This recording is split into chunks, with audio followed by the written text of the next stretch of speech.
Hello বন্ধুরা, আপনারা কেমন আছেন? আশা করছি আপনারা ভালো আছেন। অবশেষে সিএসকের কাছে লজ্জিতভাবে হেরে গেল আরসিবি। সিএসকের একটা সুন্দর একটা ফিল্ডিং একটা করে নিয়েছিল, সুন্দর একটা ব্যাটিংয়ের একটা করে নিয়েছিল। কি সুন্দরভাবে কালকের ম্যাচটা আমরা সবাই উপভোগ করলাম।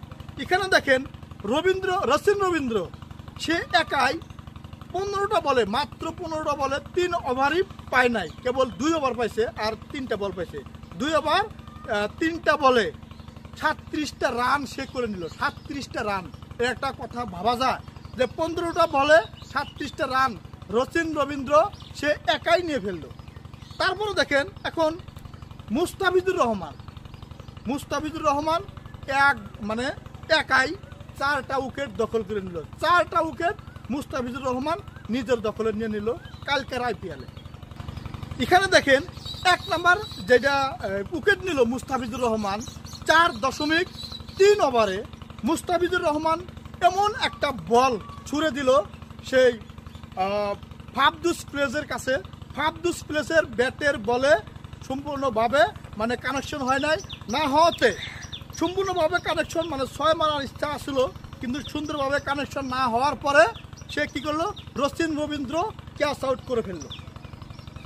তারপরে দেখেন মুস্তাফিজুরের 2 নাম্বার যেটা উইকেট, 2 নাম্বার উইকেট কী করলো, সে 4.6 ওভারে মুস্তাফিজুর রহমান বল ছুড়ে দিল কার কাছে? বল ছুড়ে ফেললো রাজাত পাতিদার কাছে। রাজাত পাতিদারের ব্যাটে বলের সম্পর্ক হয় নাই, ভালোমতো সম্পর্ক হয় নাই। সে wicket keeper Mahendra Singh Bahubali catch out করে তাকে সীমানার বাইরে বের করে দিল।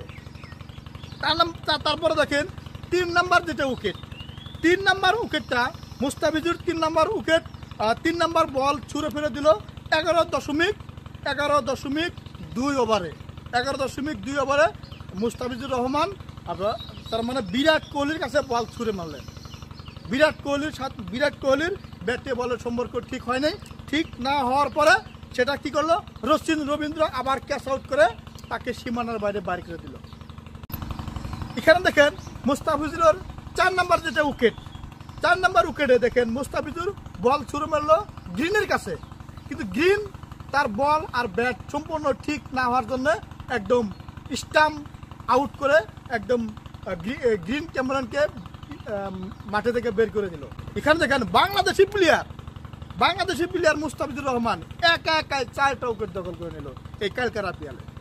কি বলবো ভাই, আমরা সবাই ভাবছিলাম যে মহেন্দ্র সিং ধোনি একটা করে হেলিকপ্টার 6 মারবে, আমরা সবাই উপভোগ করব, কিন্তু মহেন্দ্র সিং ধোনি কালকে আসার আগেই, ব্যাট হাতে নেওয়ার আগেই খেলাটা শেষ করে দিল।